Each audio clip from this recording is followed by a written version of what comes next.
रत्नागिरी जिल्ह्यातल्या खेड तालुक्यातील मौजे चिंचघर येथे मोहम्मद हुसेन अब्दुल्ला परकार यांच्या मालकीच्या जागेत खेड दापोली रस्त्यालगत काही व्यक्तींनी अनधिकृत बांधकाम केले असल्याची माहिती मोहम्मद परकार यांनी वेळोवेळी संबंधित विभागाला देऊन देखील त्या अनधिकृत बांधकामावर कोणत्याही प्रकारची कारवाई करण्यात आलेली नाही।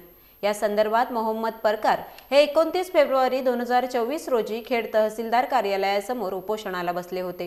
हे उपोषण स्थगित करा, अतिक्रमण 15 मार्च पर्यंत तोडण्यात येईल असे लेखी आश्वासन उपविभागीय अभियंता सार्वजनिक बांधकाम विभाग खेड यांनी परकार यांना दिले होते। मात्र आज 15 मार्च पर्यंतची मुदत संपत आली तरी देखील बेकायदेशीर बांधकाम तोडण्याबाबत लेखी आश्वासन देऊनही अद्याप पुढील कारवाई न केल्याबद्दल आश्वासित केल्याप्रमाणे व पत्रानुसार मुदतीत अतिक्रमण काढून न टाकल्यास मोहम्मद परकार यांनी 29 फेब्रुवारी रोजी स्थगित केलेले उपोषण ते उद्या 16 मार्च पासून पुन्हा सुरू करणार आहेत।